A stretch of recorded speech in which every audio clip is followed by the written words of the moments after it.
Thank you for joining, guys. I appreciate y'all joining. Like I said, we're talking fantasy football, wide receiver tandems and duos for the fantasy football season 2019. We're going to have the Fantasy Football Show host, Smitty, join us. He's also of sleeperu.com. So really excited to get him on the show. We did a live video on his channel. Now we're returning that favor. We're doing a live show on our channel. Really excited, really like his stuff. You guys should give him a follow, give him a listen. He's definitely worth it.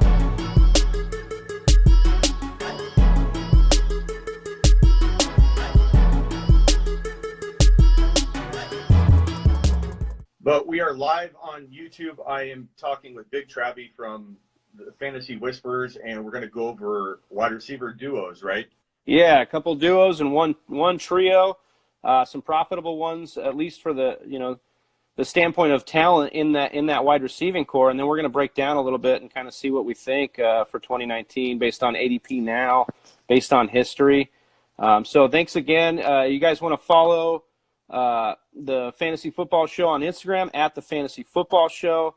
He's also got Sleeper U rocking and rolling there, sleeperu.com. You guys check that out. Got a lot of great content over there. We appreciate you coming on.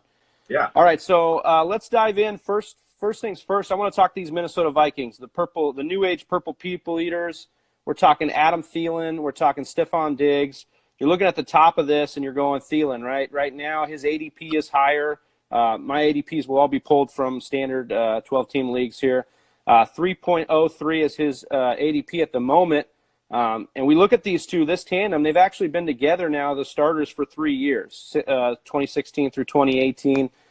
And if you're looking at them side by side, I think the reason Thielen is going to continue to get the nod here is the durability factor, right? He hasn't missed a single game in his career, where Diggs has turned around and missed 6 in that span. And so, and you look at the consistency on it, and you're sitting there and you're going, I want a guy that's going to be in the lineup the entire time, right? And so I think that's where the ADP has got him at now, is they're edging out. They have Thielen edging out Diggs. So I just want to see your thoughts on Thielen right now.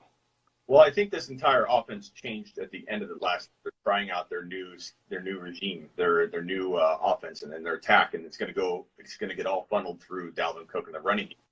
We saw a shift in how they used Thielen for the year, and I think that's going to be kind of telling for performance that line ranks out. Diggs, on the other hand, was used a little bit more often down the stretch.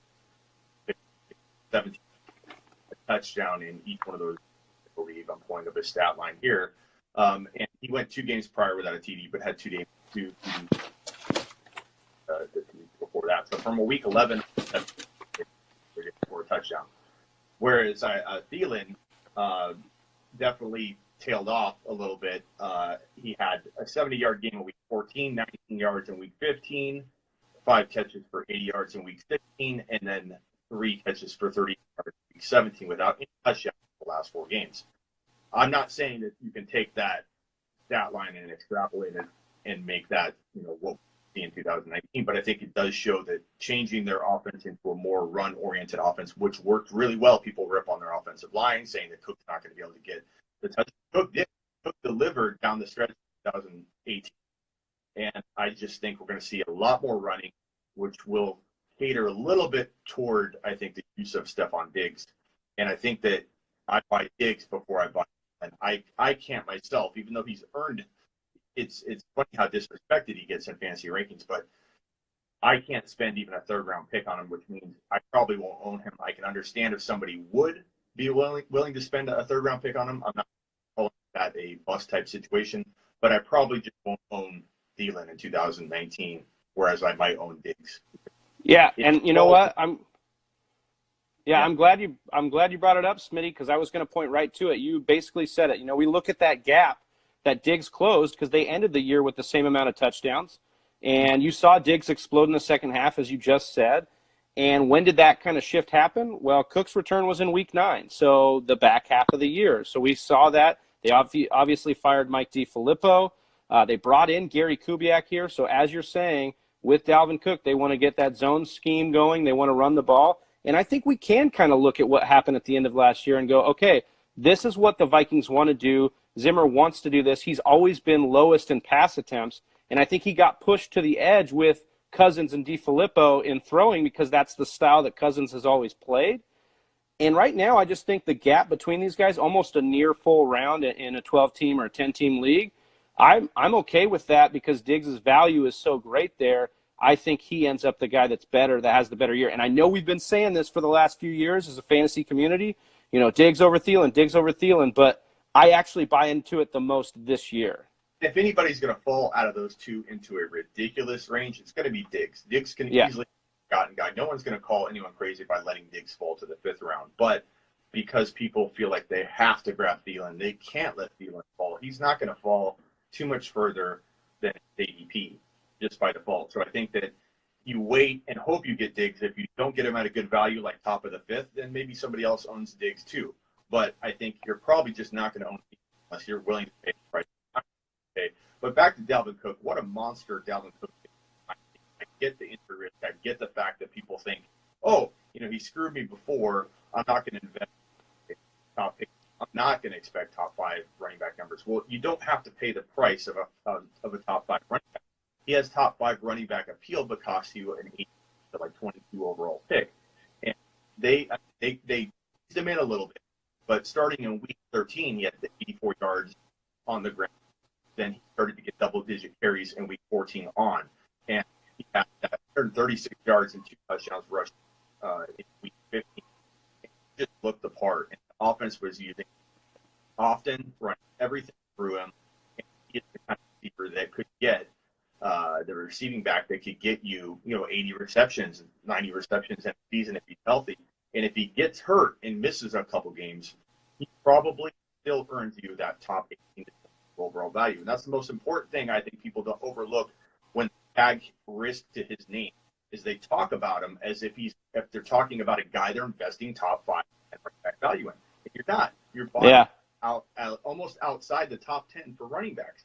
So risk and missed games is built into that ADP for you to earn your value back. If he does the game, you win a league. Yeah, no, and listen, your take, you've been beating that drum on Dalvin Cook all offseason, even before it was really popular to do, because I think that tide is shifting right now. So props to you there. But I think what's happening, at that end of the first round is what you can, beginning of the second, what you can find yourself doing is kind of pairing him with one of these, elite wide receivers and really making yourself a nice foundation after that 1-2. Like if you have the turn there, I'm loving pairing like an OBJ or a Julio with Dalvin Cook because you're turning around and you're looking at a really strong foundation to build your team around. But speaking of OBJ, let's jump to that Cleveland Browns receiving core. I want to talk a little bit about OBJ through you. I know you're a big Baker guy. We talked about it the last time we were together on the live show.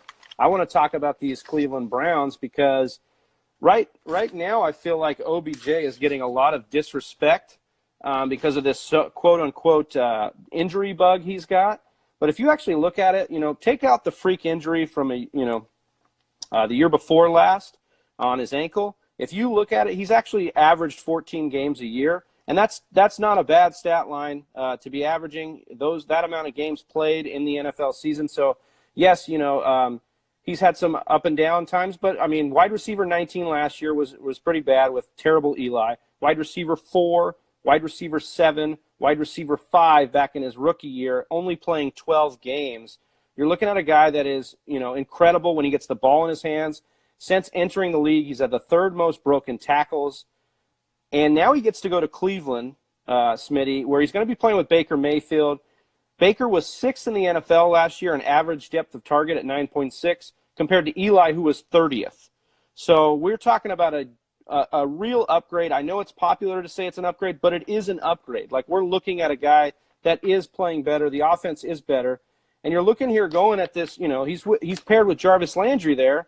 And so you're wondering, can this offense sustain 2 wide receivers, one in the top 10 we're looking at, and maybe one in the top 15 to 20 range in Landry?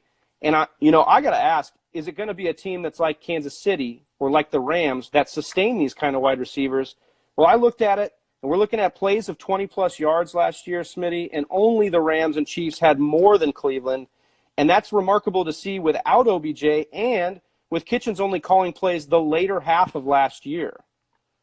Yeah, I mean, the bottom line for me is this: they're going to be a different offense. They're going to be, as you said, the Kansas City Chiefs of 2019. They're going to be one of the most aggressive passing attacks in the NFL. Then you mix in the genius move of getting Hunt. I know he won't be available at the beginning of the year, but he's an amazing receiving back.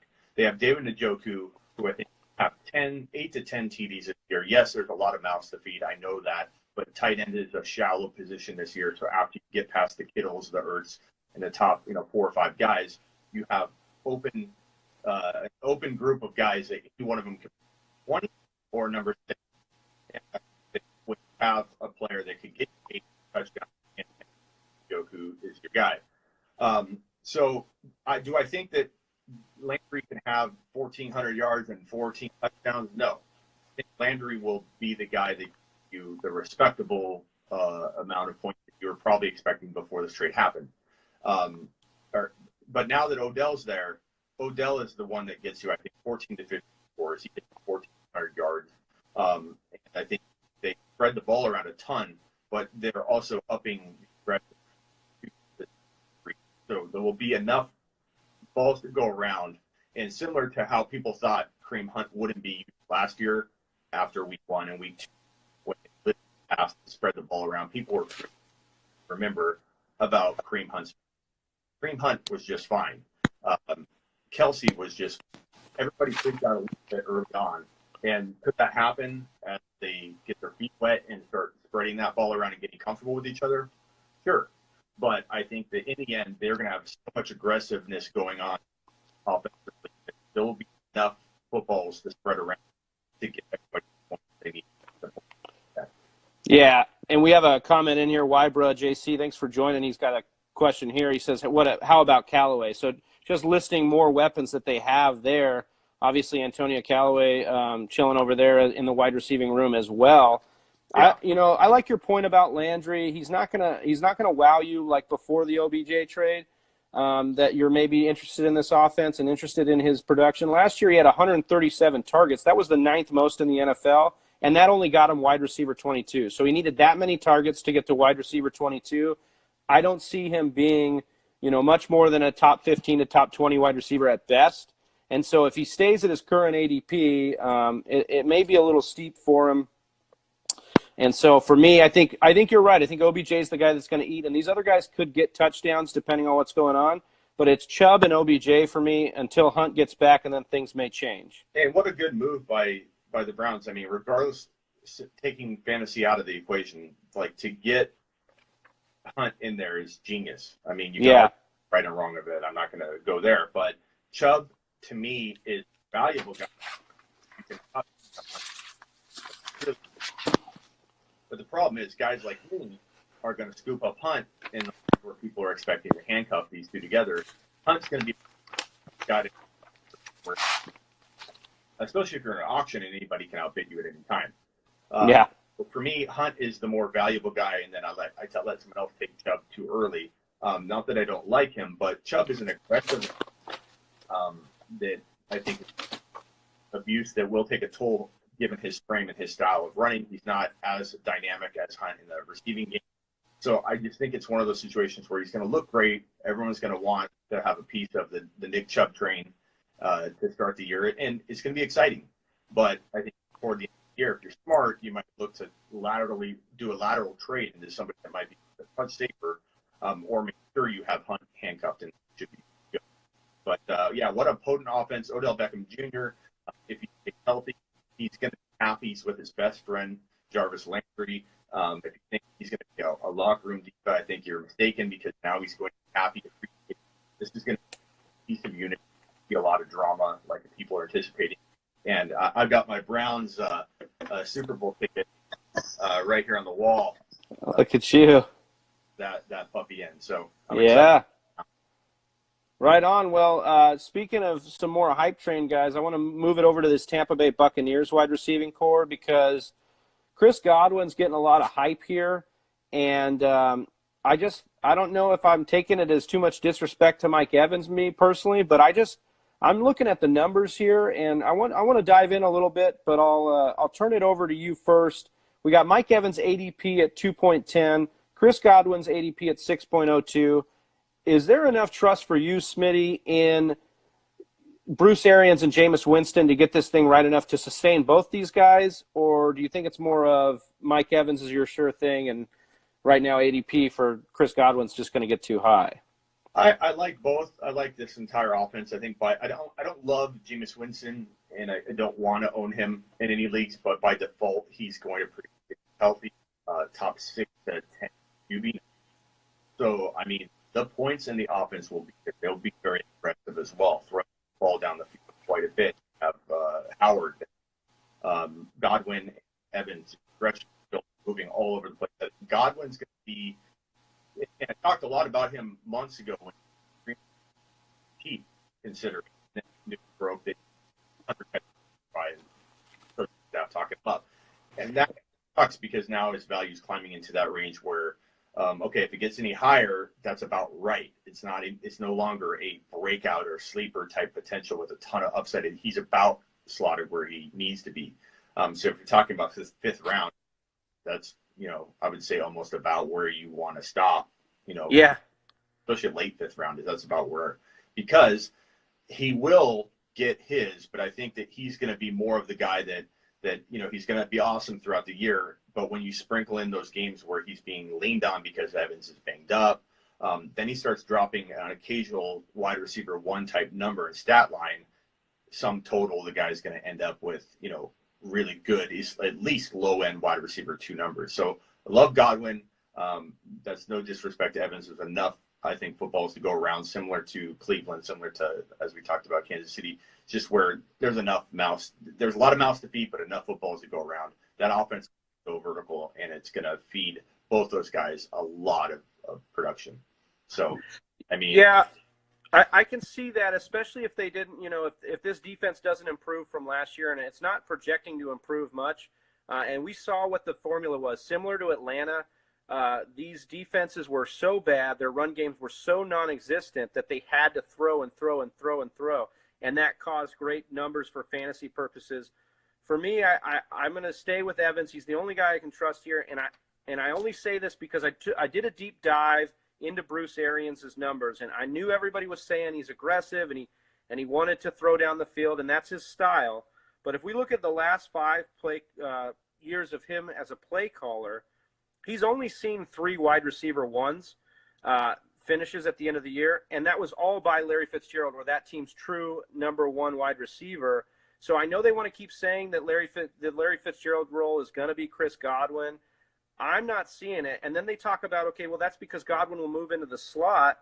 If you look at Jameis Winston targeting the slot, he only targets it 55% of the time, which is about 19th among qualified quarterbacks, so not exactly high up there as far as loving the slot. He does love his tight end, so I do like OJ Howard, as you mentioned.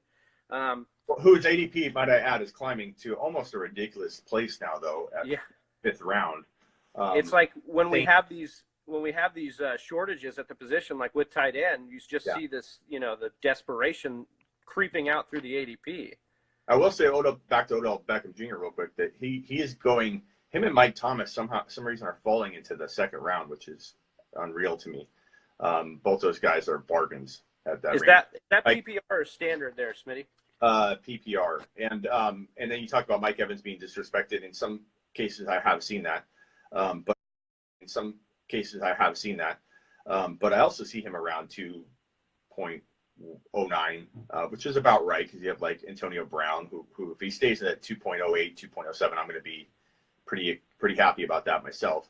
Tyreek Hill is above Evans and Smith-Schuster. So those are, I think, it's about right where Evans belongs, given the injury risk, given everything. But I think that's still respectable and not a place where you're, I think, taking on a ton of risk. So we'll see where his ADP shakes out. But Evans looks about right, and then Chubb above him. Chubb is the guy that I'm worried about overpaying for at that 2. Yeah, especially with Hunt looming in the distance for sure. All right, so our last grouping I wanted to talk about today, Smitty, was the Los Angeles Rams. They consistently, when Kupp was healthy, put out 3 wide receivers you could start for most of the time. We look at the ADP right now, and these guys are kind of butting up against each other. We got Brandon Cooks at 402 when I last looked. Robert Woods at 410, Cooper Kupp at 411. For me, I'm getting a lot of this consensus talk that Brandon Cooks is your number one A, Woods is your number one B, and Kupp is C. And for me, I just don't see it. I don't see numbers. When Kupp is on the field, that proved to me that Kupp is not the number one wide receiver for this offense. He has the connection with Goff. He had the largest average depth of target. He was the wide receiver 2 in the 5 games prior to being injured in week 6 against Denver. He had 6 touchdowns, 15.02 points per game in standard. That would have made him the wide receiver 2, had that extrapolated on the rest of the year. I just don't see anything. I know Cooks got used well, and I know that they love Cooks, and he got used well in the playoffs and in the Super Bowl. But for me, it's Cooper Kupp here because of that relationship with Goff and because of his knowledge and ability to play all the wide receivers in that offense.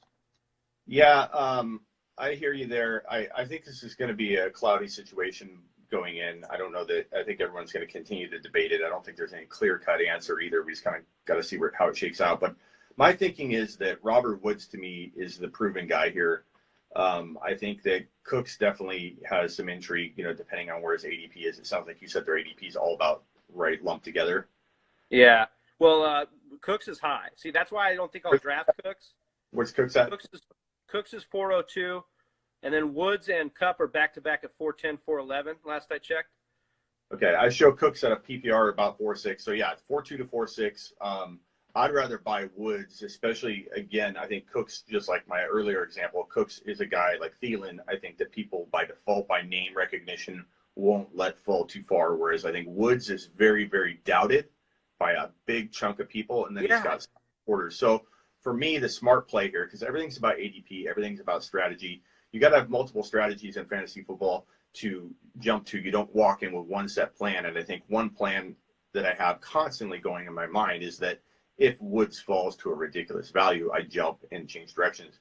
So if he falls into like a 5th round value, you're talking about where Godwin is or where James White might be or Kenyon Drake or Alshon Jeffrey. I'm really liking Robert Woods at that kind of value. So I don't take. I'm really liking. If we're being honest, you're probably liking any Rams wide receiver at that value with those names around him, right? I mean, right, which is the bottom of the 5th. So once it gets towards the bottom. I mean, there are guys down there that I like more that are like Calvin Ridley. I think at late 5th or mid 5th round to late 5th is absolute steal. I think he's going to be in one calendar year. We're talking about him being the number 1 wide receiver in Atlanta in a top, 5 to 10. I think Calvin. That's a hot take there, Smitty. Yeah. I have a few hot takes this year. He's definitely one of them. I think we're going to watch. We're not going to watch, and I've made it pretty clear in a lot of my videos what I'm saying there. I think I was pretty articulate about how that could happen and when. But the common response is, "You're crazy. Julio's going to beat him this year." And I'm like, I didn't say that he was necessarily going to beat him. I'm saying one calendar year. We'll be talking about So just to clarify that, in a different way. But I think Ridley is special, very special, and he has elite wide receiver, fantasy wide receiver 1. Skill sets, and I just see it with him. Sometimes there's the eye test and the gut instinct in this, and that's kind of funny because I am very stat driven. I have a lot of stats incorporated in everything I do, but the biggest thing I do is bold predictions, and I land them at a higher rate than most people, and I swing big. Like my N'Keal Harry prediction, I'm predicting N'Keal Harry within 1 to 2 years, and again, I get that same reaction about people talking about this year. You're crazy. Rookies don't do very well. I'm not talking about this year. We'll see flashes of it. But in 1 to 2 years, we will be talking about him as a top 1 to 4 fantasy wide receiver in all of fantasy. Wow. Yeah, Ridley. That's not hey. You got to be real with me, Smitty. That's not your homerism, is it? Is that peeking through right now with Harry out there? Absolutely not. You can look back my 15 years in this business, find an ASU player ranked anywhere. Fair. No. Okay, fair enough. And so I am here in Arizona, but no. And look at my Cardinal rankings. I never have Cardinals. That's the one thing about me is I started playing in. I don't know how old you are, but I probably started playing fantasy football when you were in grade school, I imagine. But 1994. Maybe you were Yeah, even. I would have been in grade school. Yeah. Okay. Yeah, I'm 29, Smitty. So Okay. just for the record. 29.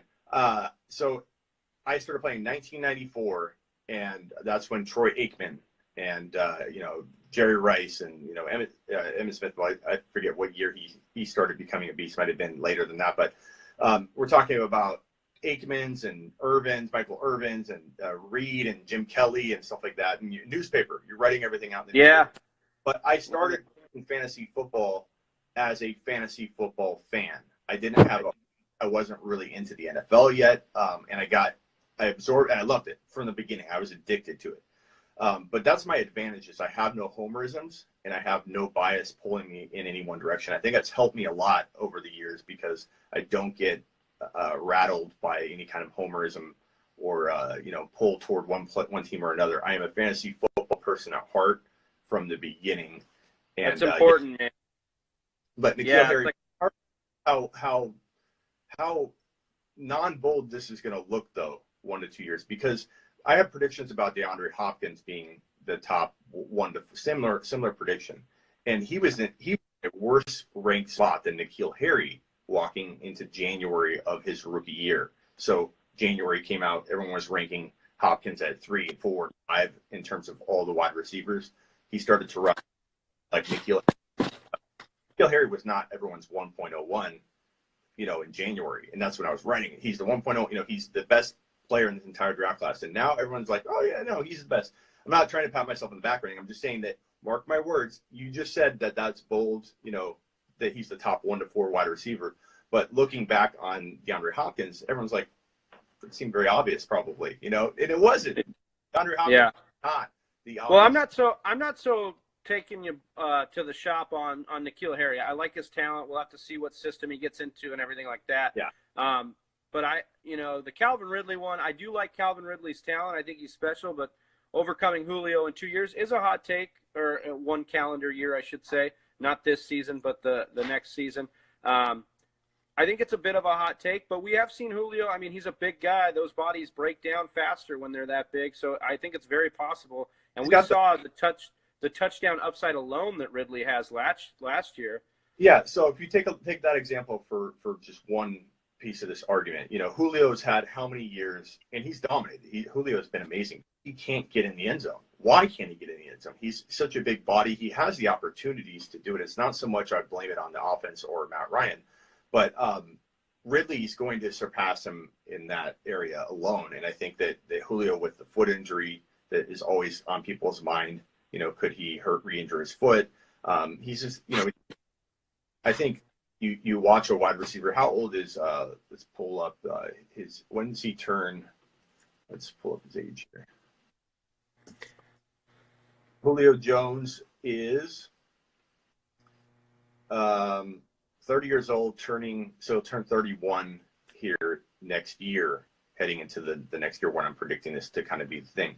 Wide receivers start to typically drop off during their 32 age season. So I don't think it's that far off the plan of his drop off fault anyways. Yeah. I don't think I'm predicting a premature decline for Julio. I'm predicting a torch like we saw with so many other wide receivers in fantasy football history, more so in the past when there was Chris Carter and a Randy Moss and receivers that kind of swapped. Even Juju Smith-Schuster, I'm not saying he would have passed Antonio Brown this year if Antonio Brown stayed in Pittsburgh. I'm not saying that. But if you would have said during his rookie year that he would all of a sudden be elevated to the wide receiver 1 spot, you just don't see those things coming oftentimes. And I think that we'll be looking at with Ridley. I think Ridley's special. I see it in him. And as I was talking about earlier, that gut instinct part is what's been so successful for me over the 15 years is the bold predictions. And sometimes you get just a little glimmer and glimpse at a player just on the field even. It's not even stat. Arian Foster was probably my biggest thing that made me break out in the fantasy industry. Was Arian Foster was a 4th and 5th round pick during the year that he broke out and became like the #1 running back. And I put him up as a top 1 to 5 running back on CBS Sports. It was NBC Sports Radio then, and dropped that little nugget. And so this is my wheelhouse. And I get the sense with Ridley that we're going to see that. I'd love to reflect on that later. Whether it's right or wrong, I have made guesses. I'm not. For sure. Well, I appreciate your time, Smitty. I love the show today. We'll get to talking about more topics for sure. I'm sure we're just getting started. It's just April now. Go ahead and tell the Whisper Nation here where they can find you at and a little bit about Sleeper U. You can find me at thefantasyfootballshow.com, but probably more importantly, for your fantasy football advice, you want to go to sleeperu.com. And that's where you find the bold predictions and the bold thinking and the rankings, the drag and drop rankings. I actually, I believe, someone could have built one in their, on a test site somewhere or whatever. But I actually invented a lot of things in the fantasy football industry. I've been in it for a while. I'm kind of a dinosaur in the industry. People don't know that because I just launched the two brands here, fantasy football. You don't look like a dinosaur, Smitty, so I think you got him there. I appreciate that. But people realize that, like, I invented the first mock draft simulator in the fantasy football industry. At least on a grand scale. There might, like I said, been somebody testing one on a small WordPress blog or something like that. But on a big site, medium-sized site that had the first mock draft simulator, and you can enter in keepers and do all that stuff. The first trade calculator is something that I also came up with. And I broke into the fantasy football industry in 2004/5 because I sat there and I'm like, why aren't there people with, and this is before Dynasty was even big. I sat there going, why don't people have rankings like the day after the Super Bowl? And all my buddies thought I was crazy. They hated being in leagues with me because I'm like, hey, let's draft now. Let's do the pick order now. And it was like the day after the Super Bowl. They're like, you're crazy. It's not even August yet. And I still get a lot of that pushback when I talk to people, even this, where I'm saying, hey, let's talk about sleepers. And they're like, it's August. So many things are going to change between now and August. I'm like, are you crazy? Like, who cares? Like, we're prediction business, buddy. Like, well, and that's the other thing is, like, you can just refine your take. It doesn't mean it changes. It just means it gets better. More knowledge is power. Like, you just get more knowledge towards this. I know. So, I love what you're doing over there at Sleeper U, Smitty. I love the bold predictions. I love what you got going on. I'm really interested in some, maybe collab mock drafts coming up. So if that's a possibility, let me know. Look for an upcoming video here shortly about that kind of topic. And then, yes, we'll circle back and do some of that. So I got post pretty exciting new little spin on all that. So everyone can find me on Instagram at The Fantasy Football Show and at youtube.com/The Fantasy Football Show. And then, of course, sleeperu.com and thefantasyfootballshow.com. And for everybody on YouTube, make sure you follow The Fantasy Whispers at The Fantasy Whispers on Instagram. And then is that your YouTube handle as well? Yeah, if you search at the Fantasy Whispers, that's us. I think it's, at The Fantasy Whispers on YouTube. You get us there. And, of course, Instagram. On YouTube, guys, for those of you watching on YouTube. I'm going to let the YouTube live stream roll for a little bit. So, we'll disconnect here, and I appreciate you. This time you jumped on mine last time. I'm jumping on yours. We'll switch. Anytime, man. It's always a pleasure, and you got great knowledge. We love talking with you, man. Thanks, man. Appreciate you. Have a good one. Thanks, man. So that was Smitty from the Fantasy Football Show. We want to thank him again. You can find him at the Fantasy Football Show on Instagram. Guys, if you guys want more of this stuff, hit us up in the DMs. Let us know how we can collab. And as always, subscribe to us on YouTube. Link is in the bio at the Fantasy Whispers. Love you all. Big Travy, I'm out. Peace.